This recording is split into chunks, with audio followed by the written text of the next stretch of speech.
후유증이라는 거가 가장 무서운 게 언제 끝날지를 모르지 않습니까? 그렇죠.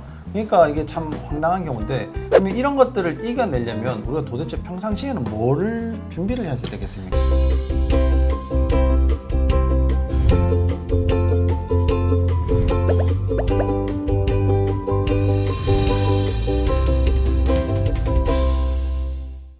안녕하세요.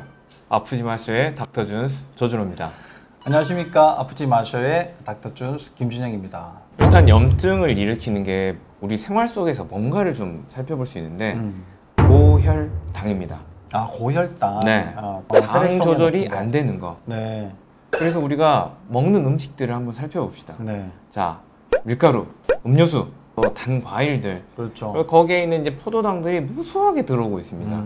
근데 그 처음에는 우리가 인슐린들이 그런 걸 방어를 해주겠지만 당을 이용하지 못하는 몸이 되면서 더욱더 당을 갈구하게 되고 네. 그러면서 또 단 거 찾게 되고 네. 그게 또 중독이 되는 네. 상황인데 그 중에서도 제일 안 좋은 게 과당과 설탕이 되겠습니다.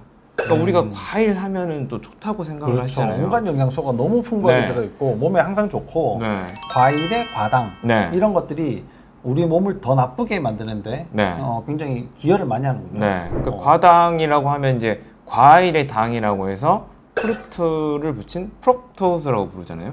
프룩토스. 네, 근데 그렇죠. 프럭토스의 별명이 뭐냐면 쉬기가 없는 알코올입니다. 쉬기가 없는 네, 알코올이다. 그 왜 그러냐면 그 일반 포도당 같은 경우에는 한 20% 정도만 간에서 대사가 이루어지는데 이 과당 같은 경우에는 거의 100%에 가깝게 간에서 대사가 됩니다. 과당이 많이 쌓이게 되면 이게 남는 것들은 또 지방으로 된단 말이죠. 네. 그럼 뭐가 생깁니까? 고지혈증이죠. 고지혈증이죠. 그죠? 고지혈증이 오면서 또 인슐린 저항성이 오겠죠. 그러면 인슐린 저항성 때문에 이제 대사증후군인 고혈압, 당뇨, 고지혈, 비만, 또 더 나아가서는 암까지 네, 암. 이렇게 일으킨다고 볼 수 있습니다. 우리 겨울에 이 밀감 귤 까놓고 한 박스씩 드시는 분이 있어요. 그렇죠. 앉은 그죠? 자리에서 난 한 박스 네. 먹고 이런 자랑하시는 분들 많죠. 네, 그게 또 중독성이 조금 있죠. 그렇죠. 그래서 이제 중독이 되다 보니까 이걸 더욱 찾게 되고 더욱 악순환에 들어가는 이런 과정이 있다고 볼 수 있습니다. 그 듣고 보니까 우리가 평상시에도 먹는 음식들을 굉장히 조심을 해야지 네. 될 것 같은데, 이런 음식들이 우리 몸에 미치는 영향들을 최소화하기 위해서 뭐 식단 조절 이런 것들을 좀 하지 않습니까? 네. 이게 탄수화물을 가능하면 적게 먹어라 이렇게 말씀은 드리는데, 그러면 사람들이 항상 제일 첫 번째 얘기하는 게, 그러면 밥을 안 먹어야 되나요?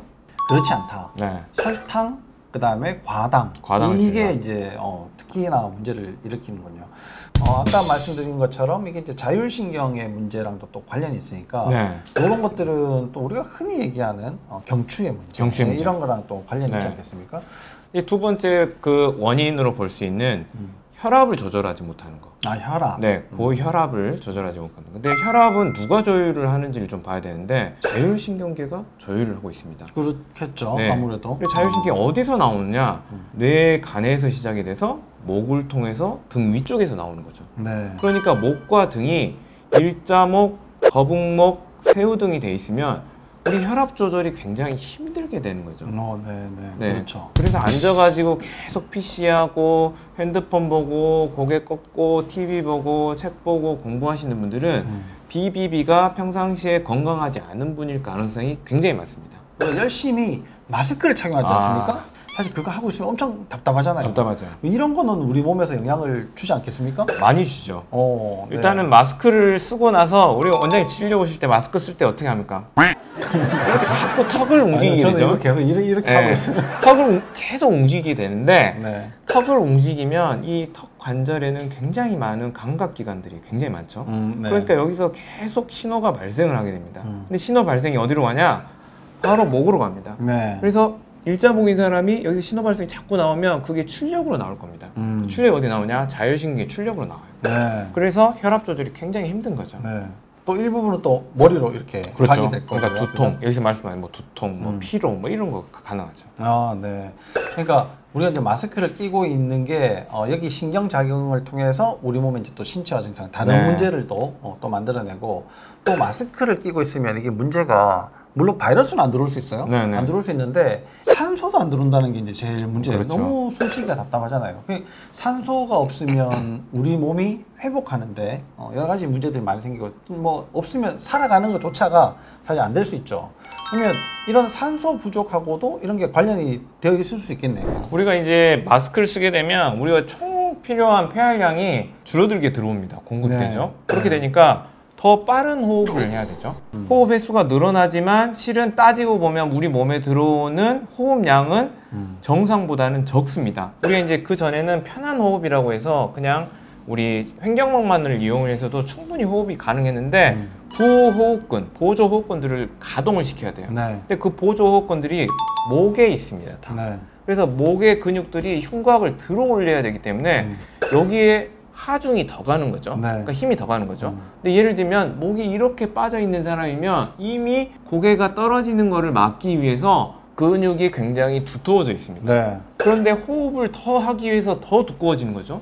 그러니까 목이 더 뻐근해지는 거예요. 그래서 마스크를 썼지만 두통이 오고 목 통증이 오고 어깨가 결리고 거기다가 호흡이 떨어지니까 산소가 안 들어오고 산소가 안 들어오니까 대사하는 과정에서의 산소를 쓰지를 못하니까 에너지 생성이 안 되죠. 네. 에너지 생성이 안 되니까 피곤해질 수밖에 없고 피곤해지다 보니까 이제 업무 효율이 떨어지고 인지가 떨어지고 뭐 이런 것들이 자꾸 이런 반복이 되지 않는다. 그런 게 진짜 브레인 포그, 네. 또 만성 피로 이런 거랑도 연관이 있을 수 있겠네요. 네.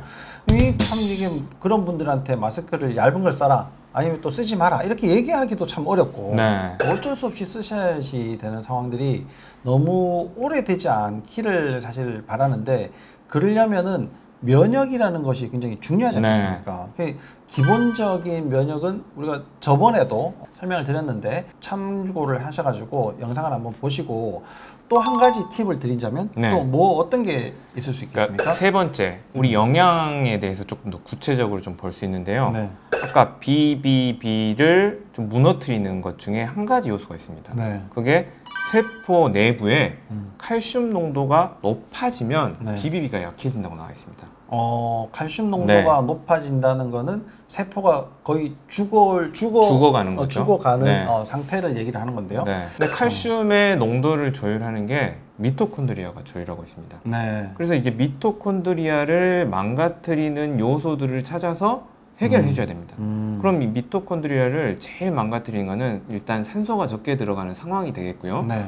두 번째는 우리가 흔히 먹는 약물들이 있습니다. 네. 진통제, 스테로이드, 항생제, 이런 약들이 얼마 되지도 않는데 자꾸 진통제를 주워 먹는다거나 그리고 피부에 조금 낫다고 스테로이드 연고를 바른다거나 이런 습관들을 좀 피해야 되겠고요. 네. 결국에 이제 산소가 들어와 가지고 에너지 등사로 미토콘드리아 빠져나갈 때 꼭 필요한 영양소가 코엔자임 Q10.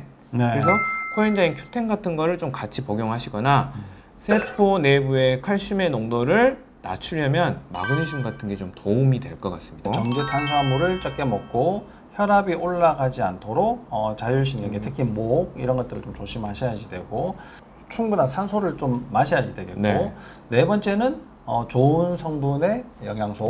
이런 것들을 좀 더 챙겨 먹는데, 또 특히나 비타민 C 이런 것도 면역에도 관련이 많이 돼 있다고 하고 항산화 작용도 하니까 이런 것들의 영양소들을 잘 챙겨 드신다고 하면 또 이 힘든 코로나 시기를 잘 넘길 수가 있을 것 같습니다. 오늘 이 영상이 도움이 되셨다면 좋아요, 구독 꼭 눌러주세요.